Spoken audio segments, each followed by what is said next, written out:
نحمدہ و نصلی علی رسولہ الکریم اما بعد فاعوذ باللہ من الشیطان الرجیم بسم اللہ الرحمن الرحیم۔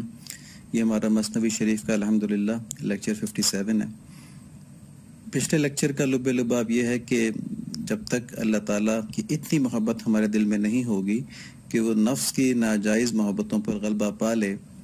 تو ہم کو دنیا جو ہے وہ آخرت کی کھیتی کے طور پر نظر نہیں آئے گی۔ ہم دنیا کے اندر ہی غرق رہیں گے اور یہ نہیں سمجھ پائیں گے کہ اس دنیا کو تو ہمیں دیا اس لیے گیا ہے کہ اسے ہم آخرت بنائیں، یہاں پہ آخرت کے لیے خرچ کرنے کے لیے ہے، اس سے محبت کرنے، اسے جمع کرنے کے لیے نہیں ہے۔ اس سے مطلب مثال اس کی ایسی ہے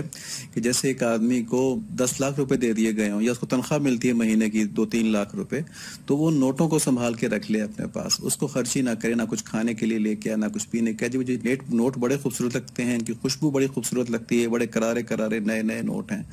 تو اگر وہ ان نوٹوں کے عشق میں چلا جائے تو وہ نوٹوں سے کوئی فائدہ نہیں اٹھا سکتا۔ اسی طرح اگر ہم اس دنیا کے عشق میں چلے جائیں تو ہم اس دنیا سے کوئی فائدہ نہیں اٹھا سکتے۔ یہ ہمیں صرف اپنے اندر ہی غرق رکھے گی، اور ظاہر ہے جس طرح نوٹوں سے پیٹ نہیں بھرتا، ضروریات پوری نہیں ہوتی، اس کے لیے ضروریات کے لیے ان کو خرچ کرنا پڑتا ہے، اسی طرح دنیا سے آخرت کا کچھ نہیں ملے گا جو اصل ضرورت ہے انسان کی، اور وہ اس دنیا کے اندر ہی کھپ جائے گا۔ اس کا ایمان تو ہوگا، ظاہر ہے ہم سب مسلمان ہیں، تو یہ صرف کافروں کو خطاب نہیں ہے، مطلب یہ کہ ہم سب مسلمان ہیں، ہمارا ایمان الحمدللہ ہے، لیکن دوزخ کا تو ایک لمحہ جو ہے وہ بھی ناقابل برداشت ہے نا۔ ہماری زندگی کا جو عمل ہے وہ اس ایمان کے مطابق ہونا چاہیے۔ اگر اس ایمان کے مطابق ہماری زندگی کا عمل نہیں ہوگا تو اللہ معاف فرمائے ہم مسلمانیت کو بدنام کرتے رہیں گے اور لوگ ہماری وجہ سے مسلمانیت سے متنفر ہوتے رہیں گے۔ لیکن جب یہ مطلوبہ محبت الہی مل جائے گی تو زندگی کے ہر لمحے میں ہمیں آخرت کی معرفت مل رہی ہوگی، ہمیں چونٹی کے چلنے میں اللہ تعالیٰ کی حکمتیں نظر آ رہی ہوں گی، ہمیں بارش کے برسنے میں اللہ تعالیٰ کی حکمتیں اور محبتیں نظر آ رہی ہوں گی، اپنی زندگی کے ہر واقعے کے اندر، ہر بیماری کے اندر اور ہر بیماری سے صحت مندی کی طرف جانے میں ہمیں اللہ تعالیٰ کی محبتیں، رحمتیں اور حکمتیں نظر آ رہی ہوں گی، اور پھر انشاءاللہ ہم اپنی موت کے وقت کو ہم محبوب سے ملاقات کا وقت سمجھیں گے، اور ہم ان معصیت پرست لوگوں کی طرح انشاءاللہ نہیں ہوں گے جو موت کو دیکھ کر اللہ تعالیٰ سے کچھ اور مہلت مانگیں گے، جو ہم نے قرآن شریف کی آیت پچھلی اس میں دیکھی تھی لیکچر میں، کہ یہ جو لوگ گناہگار ہوں گے جب ان کے اوپر موت آئے گی اور ان کے اوپر دوزخ وغیرہ کھولی جائے گی اور موت کے بعد کی جو مشکلیں وہ دکھائی جائیں گی روح قبض کرتے وقت،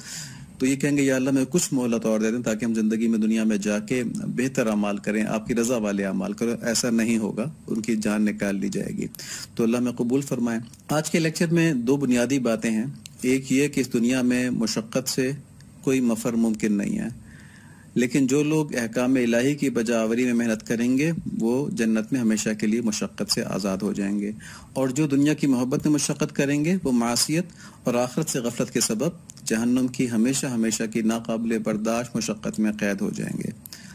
اور اس میں دوسری بنیادی بات یہ ہے کہ احکام الہی جاننے کے صحیح اور مستند ذرائع کون سے ہیں۔ ہم نہیں کہیں گے کہ یہ دین کی تعلیمات ہیں۔ اللہ تعالیٰ ہمیں عقل فہیم، قلب سلیم، نفس مطمئنہ، صالح عمل، مغفرت اور قبولیت نصیب فرمائے، آمین۔ تو مولانا فرماتے ہیں کہ ترک روز آخر چبا زریں سے پر، ہندوے شب رابط غفگند سر۔ آخر جب دن کے سپاہی نے سنہری سپر لگا کر رات کے ہندو چور کا تلوار سے سر کاٹ لیا، میل ہر جانے بسوئے تن بود،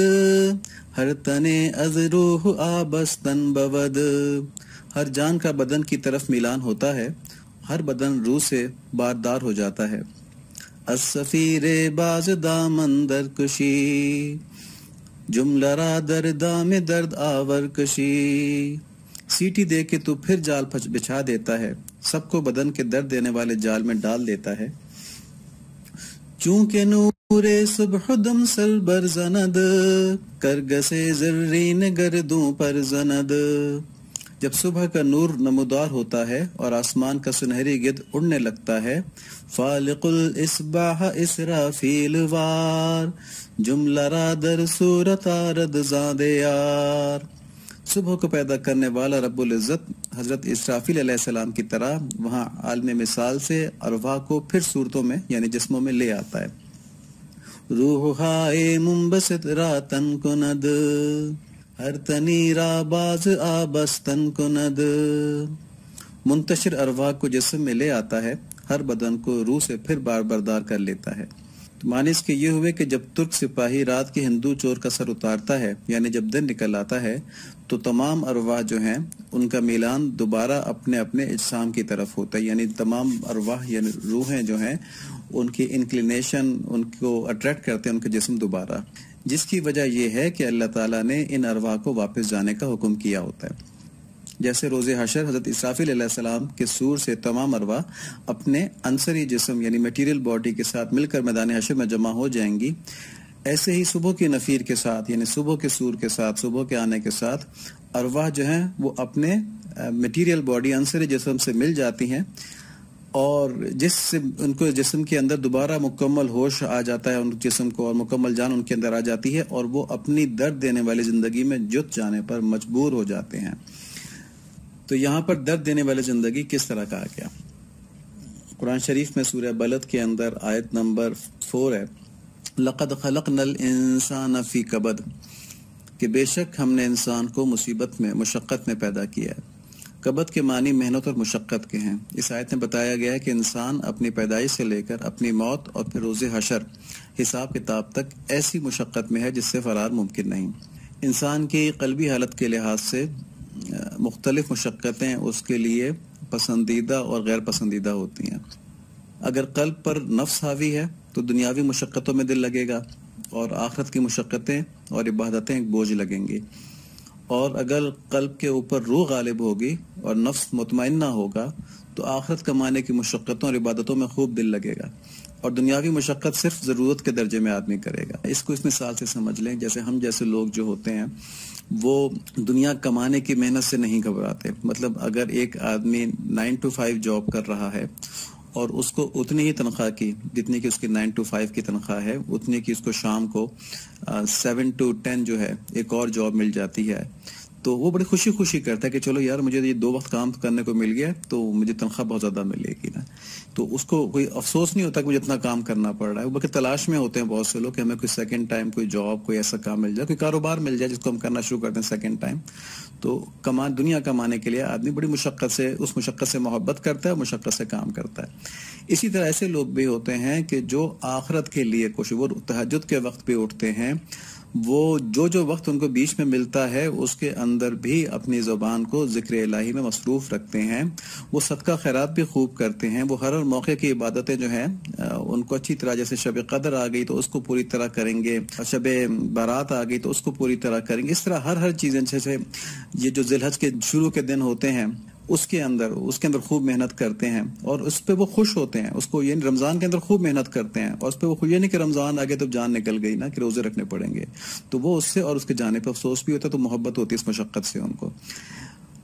یہ صرف کیا ہوتا ہے؟ قلب کی حالت کی وجہ سے ہوتا ہے۔ اور ایسی حالت میں دنیا دار آدمی دیندار آدمی کو دیکھ کر حیرت کرتا ہے کہ یہ آدمی جو ہے یہ رہتا کہاں پہ ہے، اس دنیا کے مزوں سے بالکل غافل ہو کر آسمان کی باتیں کر رہا ہے کہ مجھے کچھ چاہیے نہیں، مجھے کچھ چاہیے نہیں۔ اور ایسے دیندار حضرات جو ہوتے ہیں وہ دنیا دار لوگوں پر حیرت کرتے ہیں کہ انہوں نے جانا کہاں ہے،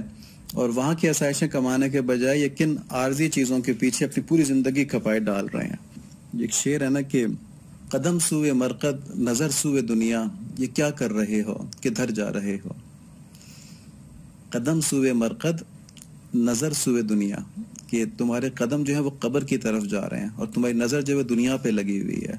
یہ کیا کر رہے ہو کدھر جا رہے ہو۔ اللہ تعالیٰ ہم کو سمجھ نصیب فرمائے۔ بہرحال اس دنیاوی زندگی کی مشقتوں کے بعد جو جنت میں گئے وہ تو مشقتوں سے ہمیشہ کے لیے آزاد ہو گئے اور اللہ تعالیٰ کی نعمتوں کے اندر ہمیشہ رہیں گے، اور جو دوزخ میں گئے وہ ہمیشہ کی مصیبت اور مشقت میں گرفتار ہو گئے۔ تو اس آیت میں انسان کو متنبہ فرمایا ہے، وارننگ دی ہے کہ یہ جو تمہاری خواہش ہے کہ دنیا میں ہمیشہ راحت ہی راحت ملے، یہ ممکن نہیں، کیونکہ تخلیق انسان کی حکمت ہی اس مشقت کا تقاضا کرتی ہے جس دنیا میں جیسے تم گزر رہے ہو۔ اور جب قرآن شریف سے یہ معلوم ہوگا کہ دنیاوی زندگی محنت اور مشقت سے عبارت ہے، تو عقل مندی کا تقاضا یہ ہے کہ اس چیز کے لیے محنت کی جائے جو آخرت کی ہمیشہ کی ملنے والی راحت کا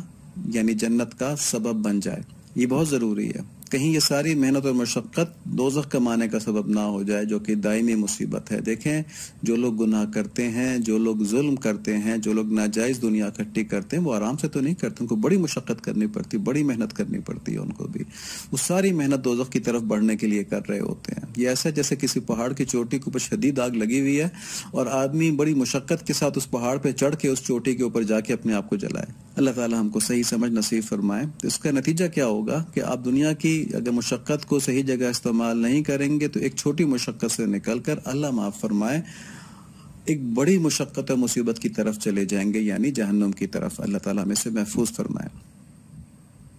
جیسے کچھ لوگ ورکہولک ہوتے ہیں، ایسے ہی اولیاء اللہ جو ہیں وہ اسپرچوہولک ہوتے ہیں، یعنی اس دنیاوی کاموں میں ایک کی مشقت دنیا کی نیت سے ہے اور دوسرے کی آخرت کی نیت سے۔ اسپرچوہولک کی کام تو وہ بھی کر رہا ہے مگر وہ پھر روح کی تقویت کے لیے کر رہا ہے۔ ایک بات اچھی طرح سمجھ لیں کہ یہ آیت جو ہے یہ انسانیت کے مستقبل کے لیے ایک بہت اہم پیغام ہے اور ایک بہت بڑی عظیم پلاننگ، منصوبہ بندی بتا رہی ہے کہ ہمیں کس طرح اپنی زندگی پلان کرنی ہے۔ ہم سب دیکھ لیں کہ ہماری دنیا کی محنتوں میں جنت کمانے کی اور دائمی مشقت سے چھوٹنے کی پلاننگ کہاں تک ہے، ہم یہ ابھی دیکھ لیں کیونکہ پھر وقت نہیں ملے گا۔ ہمارے بزرگ فرماتے ہیں کہ جو سفید بال آ رہے ہوتے ہیں نا انسان کے چہرے کے اوپر، انسان کے جسم کے اوپر، اس کو بتا رہے ہوتے ہیں کہ جیسے وہ ایک آیت میں بھی ہے نا کہ جب دوزخی جو ہیں وہ فرشتوں سے فریاد کریں گے کہ ہمیں اس عذاب کو ہلکا کر دو ہمارے اوپر، تو وہ کہیں گے کیا تمہارے پاس دنیا میں یاد دہانی کروانے والا نہیں آیا تھا؟ تو یاد دہانی کروانے والوں کے اندر انبیاء بھی ہیں، آپ کو نیک نصیحت کرنے